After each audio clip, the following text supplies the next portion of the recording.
The morning was quiet in the city. It was one of those late autumn days where the air feels crisp but not bitter, and a pale sun tries to warm the sidewalks. Saeed Ahmed Khan had left his glass-walled office earlier than usual. He told his assistant he needed some air, but in truth, he needed to think. The past few months had been relentless. Running a multi-million-dollar logistics company meant every decision carried weight. His days were full of numbers, deals, and the constant hum of business chatter. But his nights a broken bar. His nights belonged to his young son, Adam. At 6 years old, Adam was bright-eyed and endlessly curious, but he had been asking more and more questions about his mother, questions Saeed Ahmed didn't know how to answer. That thought followed him as he walked past a quiet corner near the park. Most of the city was alive with honking horns and rushing footsteps, but here, a stillness lingered, and then he heard a sound that didn't belong to the calm of the morning. A voice, soft at first, then breaking, a woman's voice, trembling. "Please, he broken bar, please don't take my baby." Saeed Ahmed slowed. The words cut through the air, full of desperation. He looked toward the sound and saw her, a woman sitting on the cold pavement, a baby bundled tightly in her arms. Her hair was tangled, her coat too thin for the weather. Beside her, a city social worker stood, clipboard in hand, her expression firm but not unkind. "I'm sorry, ma'am," the social worker said gently, "but the baby needs a safe place to stay. You can't sleep out here in the cold." The woman clutched the baby closer, her voice cracking. "I can take care of here, a broken bar. I can, a broken bar, just give me another day." Saeed Ahmed didn't know why his feet moved closer. He wasn't in the habit of stepping into strangers' problems, but something about the way the woman's eyes pleaded made it impossible to walk away.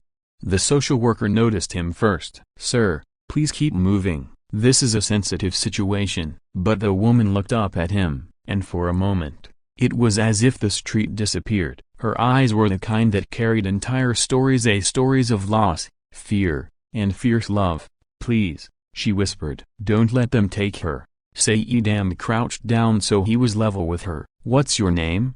he asked softly. She hesitated, as if saying it out loud might make everything too real. "Mara," she said finally. "And your baby?" Her arms shifted slightly, revealing a tiny face nestled against her chest. The baby's cheeks were pink from the cold, but her breathing was steady. "Her name's Lily." The social worker sighed. "Mara's been on the street for 3 weeks. We've tried connecting her with shelters, but she refuses. The child's welfare has to come first." Mara shook her head. "I can't go to the shelter, broken bar. It's not safe. I just need a little time. I just need a—" Her voice broke again, and Saeed Ahmed felt a familiar ache in his chest. He remembered the night he'd first held Adam after his wife's passing, and the fear of not knowing if he could raise a child alone. He knew what it was to feel unprepared but fiercely determined to protect someone small and defenseless. Something in him shifted. He turned to the social worker. "Is there a way, a broken bar, she can keep the baby, but still be safe?" The woman hesitated. "There are programs, yes, but they require a sponsor, someone who can vouch for her, help her get on her feet." "That's not a small responsibility." Saeed Ahmed didn't think about contracts or obligations. "I'll do it," he said. Mara stared at him, as if trying to understand why a stranger in an expensive coat would make such an offer. "You, a broken bar? You don't even know me." "No," Saeed Ahmed said quietly, "but I know what it's like to be afraid you'll lose the only person who matters to you."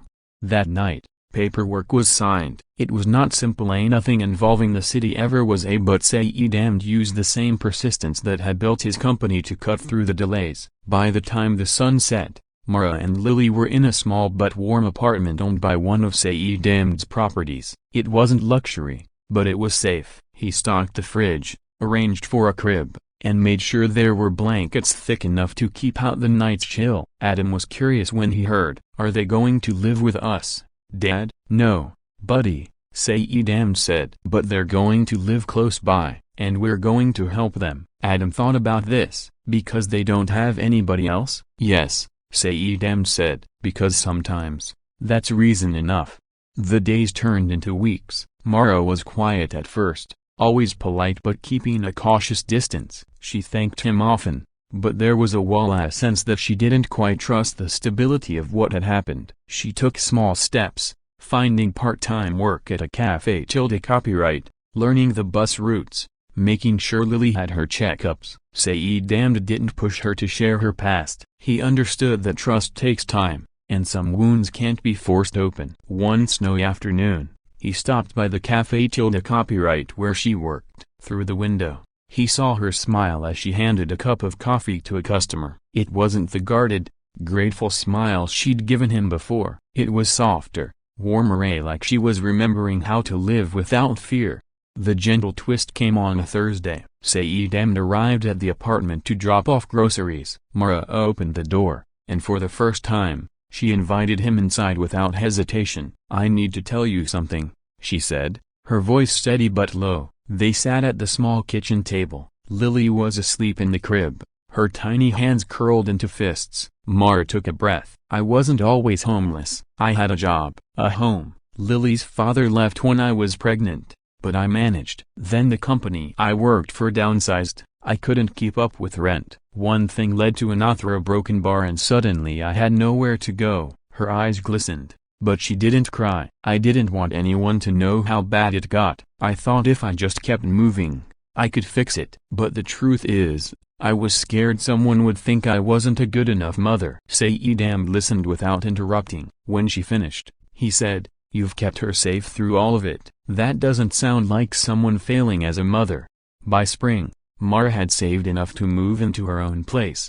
It was a small one-bedroom on the edge of the city, but it had sunlight in the mornings and a little patch of grass out back where Lily could play when she was older.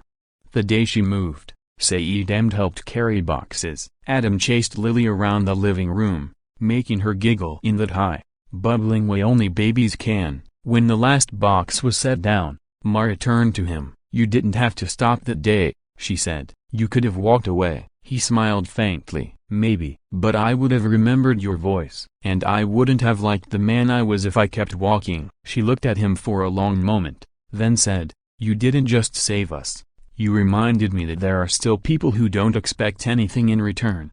Months later, on a warm summer evening, Saeed sat on his porch with Adam. The boy was drawing in a notebook, occasionally glancing up at the fireflies flickering in the yard. Across the street, Mara pushed Lily in a stroller, waving as she passed. She looked different now, not just cleaner or better dressed, but lighter, as if some invisible weight had been set down. "Dad," Adam said suddenly, "you think we'll ever help somebody like that again?" Saeed thought about it. "I think," he said, "we don't have to look for moments like that. They'll find us. And when they do, we just have to be ready to say yes." The porch light glowed softly, the crickets sang their quiet song, and in the distance, the city hummed, busy, loud, alive. But here, in this small corner of the world, there was peace.